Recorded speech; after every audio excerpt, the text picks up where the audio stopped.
الحمد لله رب العالمين، له النعمة وله الفضل وله الثناء الحسن، وصلى الله على أشرف الخلق محمد وعلى آله وصحبه وإخوانه من النبيين والمرسلين وسلم.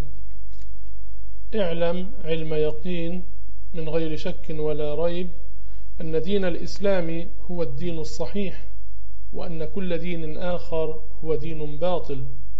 قال الله تعالى: إن الدين عند الله الإسلام. وقال: ومن يبتغي غير الإسلام دينا فلن يقبل منه وهو في الآخرة من الخاسرين. هل تعلم أن الكثير من الناس يدعون الإسلام والإسلام بريء منهم؟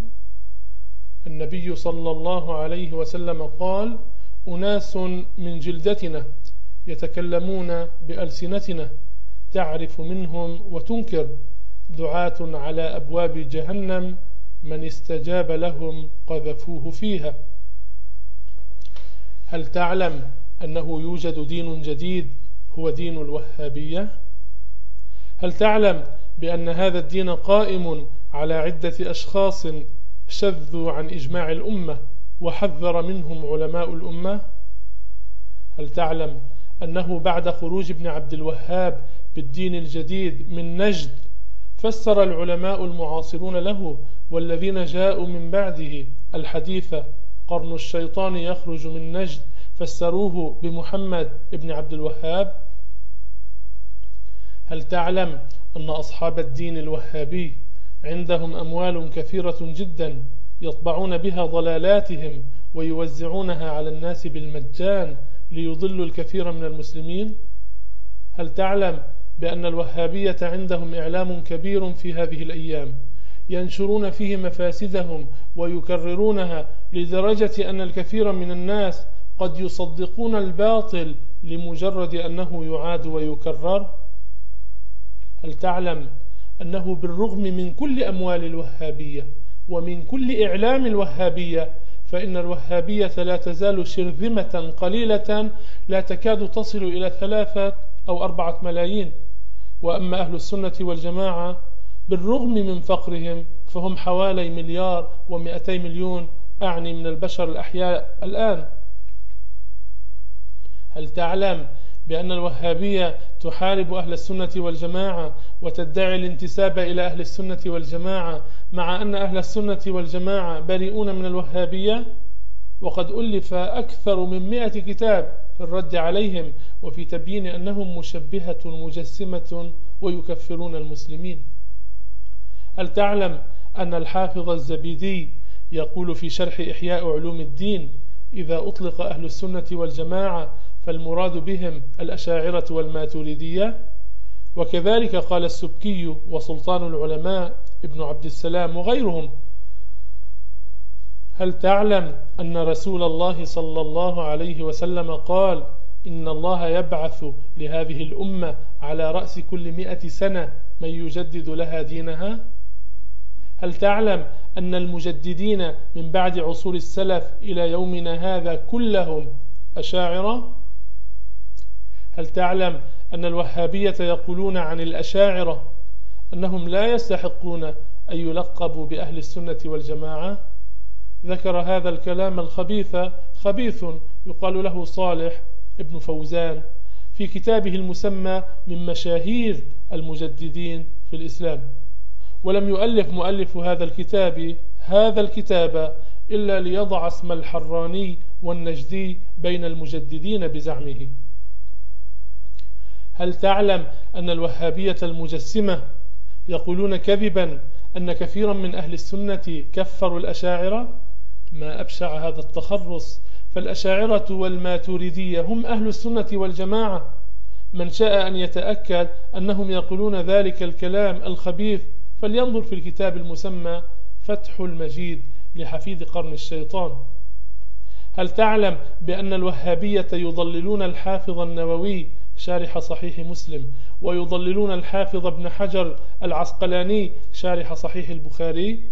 ويقول ابن عثيمين بأنهما، أعني ابن حجر والنووي، يقول بأنهما ليسا من أهل السنة والجماعة في باب الأسماء والصفات. هل يعني بزعمه أنهما كانا ماهرين في معرفة باب الاستنجاء، وأما في معرفة الرب عز وجل فلا يعرفانه؟ تضليل الوهابية لهذين الحافظين موجود في الكتاب المسمى لقاء الباب المفتوح. هل تعلم بأن الوهابية يضللون السلطان المجاهد صلاح الدين الأيوبي الذي حرر بيت المقدس من أيدي أعداء الدين؟ تضليل الوهابية للسلطان صلاح الدين والحافظ النووي والحافظ ابن حجر بالتصريح لا بالتعريض موجود عندنا بصوت داع على أبواب جهنم ينتسب إلى الدين الوهابي. هل تعلم أن الوهابية يكفرون أهل مصر وأهل الشام وأهل الحجاز واليمن لمجرد أنهم يزورون قبور أولياء وصالحين؟ ومما لا شك فيه أن المسلم لا يعبد إلا الله، ولكن من سوء ظن الوهابية بالمسلمين فقد اعتبرت الوهابية المسلم الذي يزور قبر ولي اعتبرته عابدا للولي والعياذ بالله. انظر تعليق ابن باز على الكتاب المسمى فتح المجيد. هل تعلم أن الوهابية يشمئزون من سماع كلمة وهابية ويتبرؤون من كلمة وهابية، ويدعون أن أول من أطلق كلمة وهابية عليهم هم أعداء الدين؟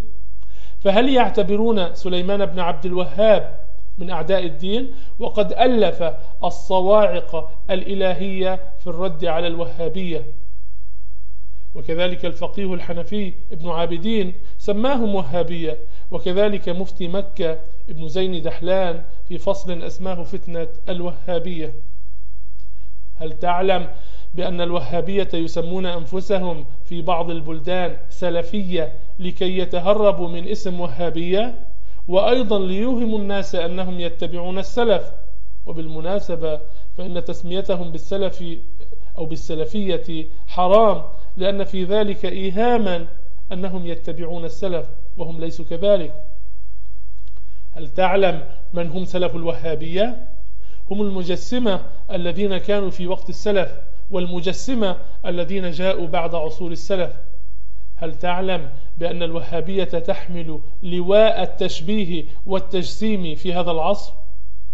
هل تعلم أن الوهابية يدعون أن الله جسم، ويدعون أن له شكلا وصورة ومكانا وحيزا، ويصفونه بكل ما يخطر على بالهم، مع أن معتقد المسلمين هو مهما تصورت ببالك فالله بخلاف ذلك، لا تبلغه الأوهام ولا تدركه الأفهام ولا يشبه الأنام، لا يلحقه وهم ولا يكتنفه عقل ولا يتخصص بالذهن ولا يتمثل في النفس ولا يتصور في الوهم ولا تلحقه الأوهام والأفكار، ليس كمثله شيء وهو السميع البصير.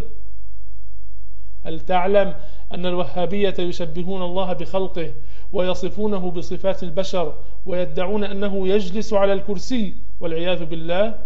هذا موجود في كتاب حفيد بن عبد الوهاب المسمى فتح المجيد. هل تعلم أن الوهابية يعتقدون أن الله يشبه الإنسان، لكنه له بزعمهم حجم أكبر من حجم الإنسان؟ تعالى الله عما يقوله الكافرون علوا كبيرا.